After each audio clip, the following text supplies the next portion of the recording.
Hello everyone. It's been a long time.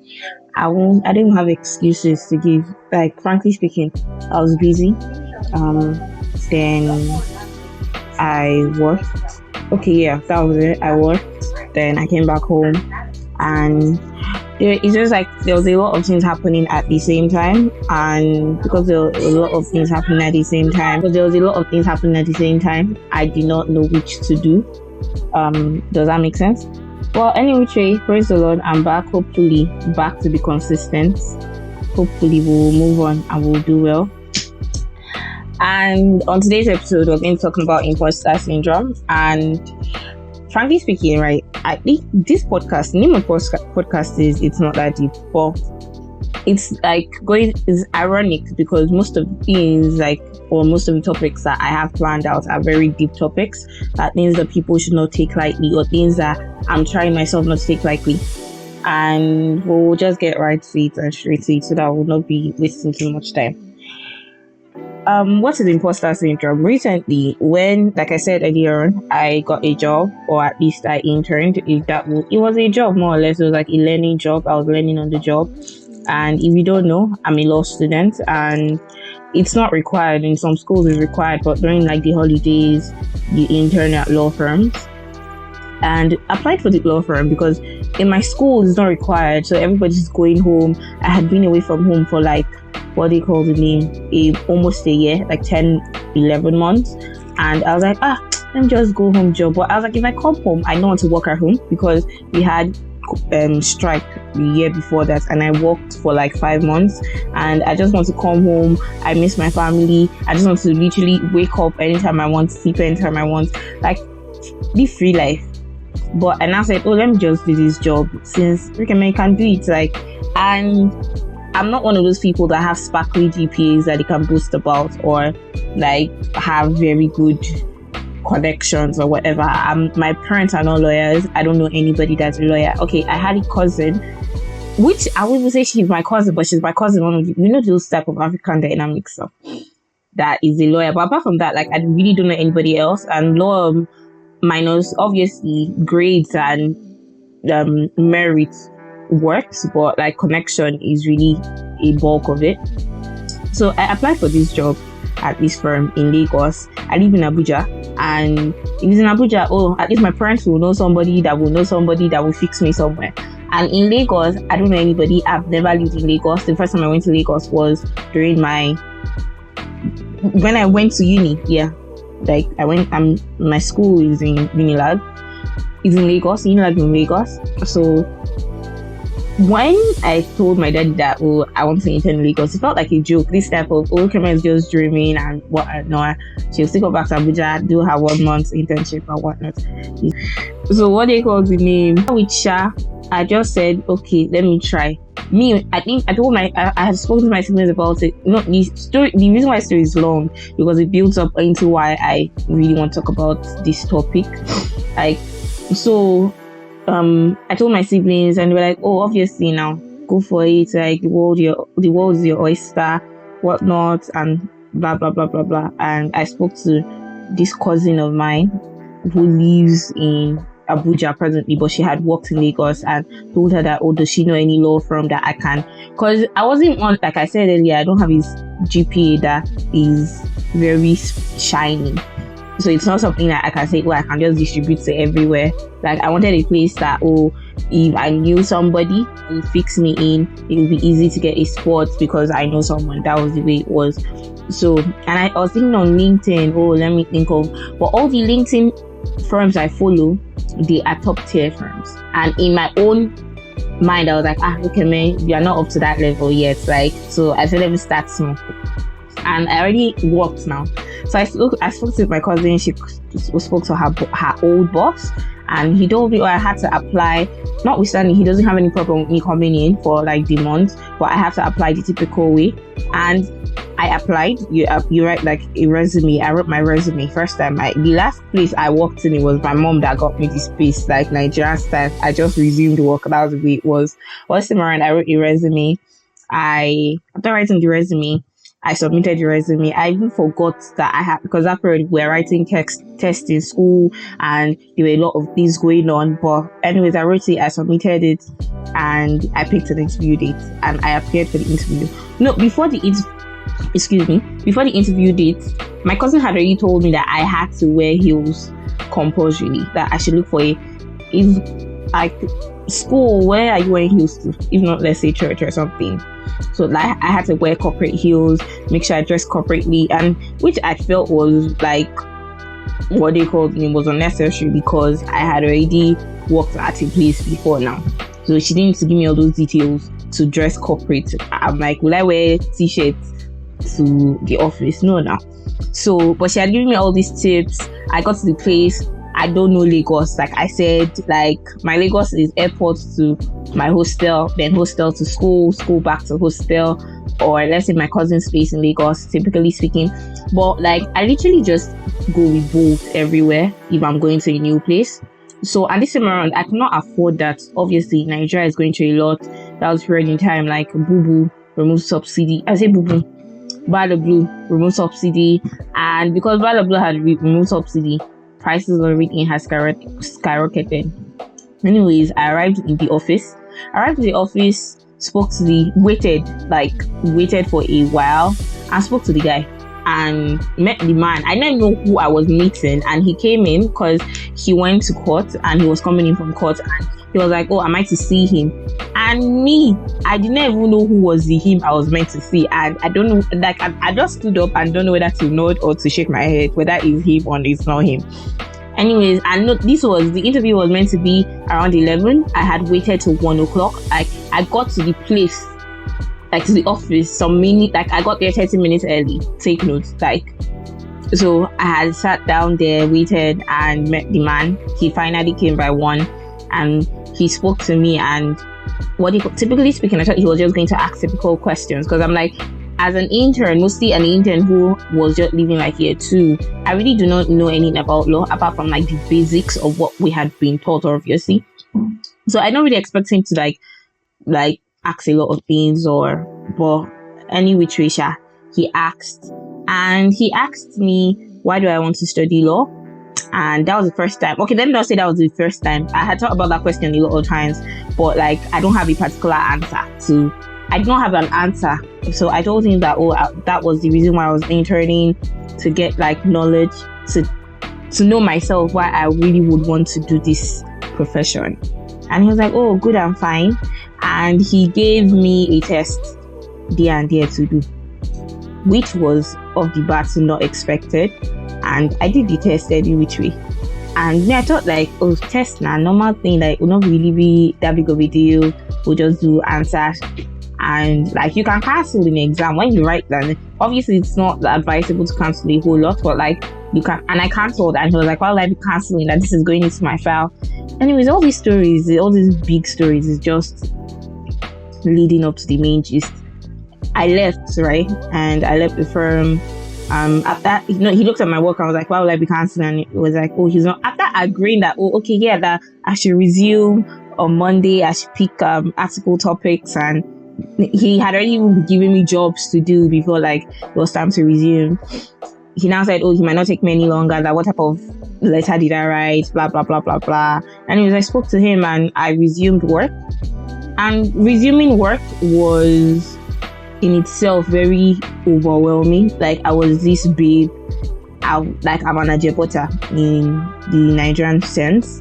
When we mean Ajepota, like I'm a sheltered kid, and it was this, oh, I'm becoming my own person. I'm doing what I said I was going to do. Because one thing to say, oh, I think I would like to do this thing, and you actually do it. So I did this thing, and the first week was, oh, okay, we're learning on the job and whatnot.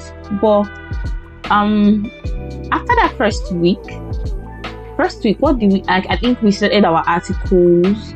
And we went to court a couple of times, and we did like talks to lawyers in the office and whatnot. And it wasn't one of those law firms that they'll tell you to like you're helping lawyers, you're doing your own thing. And we were busy. But I started thinking about how if I had not applied for this thing, like if I had said, oh, look at me, your CGPA is not shining, because all the people that I knew were interning during the holidays were people that were doing, like, they were in the first class category, like they had glory, like they were the ones that people looked up to, and I was not in that category per se. And if I had said that, oh, look at me, you're not up to par, like you're not, this your thing, you're not really there, so you're not meant to apply. People that are meant to apply for things like this are people that are really good, or people that, in quote unquote, really academically are very, very sound. You are still hustling your own brain. Why do you want to go and put something on your head? I would have not gotten the experience I got, met the people I met, went to the places that I went to, which would have been like such a horrible thing. Like, I spent only a month in that office, and I won't say blessed, because now it sounds like a church service, but like I was blessed. That's the only way I can summarize it to make it sound good. And on the concept of imposter syndrome, like, I got that job, and like I said, or I have said several times already, my mind was, oh, I'm still hustling, I really don't know anything about this law, like, what do you know? And I thought about it, and I was like, God, like, this imposter syndrome thing, it really, okay, first of all, what is imposter syndrome? According to Wikipedia, it's like a psychological occurrence where people doubt their skills, talents, or accomplishments, and have a persistent internalized fear of being exposed as a fraud. So I started this job, like I said, and note, during the interview now, the partner had already told me, oh, like, this is my letter, like that was what I was through. That was the test. It was write a letter. Like, if you're a lawyer, you're studying law, you write letters for people on behalf of a client who is owing debt, who is seeking to recover debt from a company. That was what the letter was really about. And I had not done we've not done anything like that. But anyway, Trisha, I really did not do well in my letter, according to him. And obviously, I corrected my letter, wrote a new letter, did everything. And when I was in the job, and because I had a co-intern who was in a private school, who seemed like she had all, like, her life put together.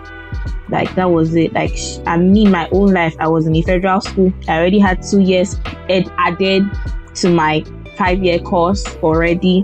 Like, I wasn't doing as well as I thought I would do, like, academically.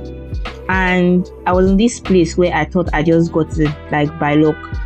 At least that was what my mind was telling me. So I got it, like, he just manage, put you inside this place. So now waiting, they see.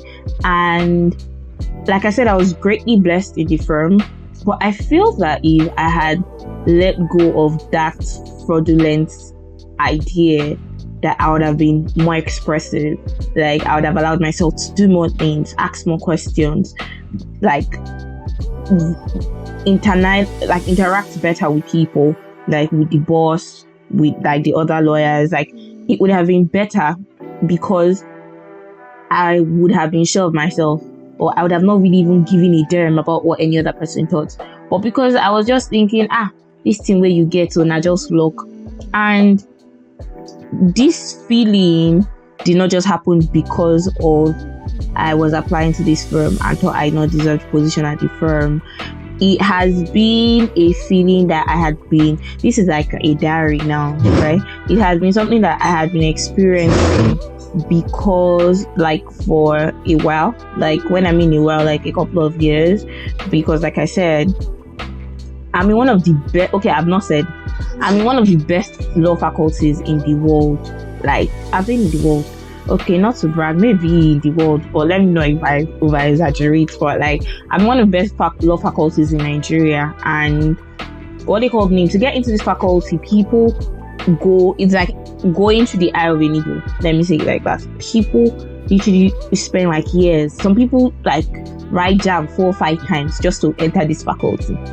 And me, I just wrote I did jam. Obviously, I went to a school, like a high school, that really took all those external exams seriously.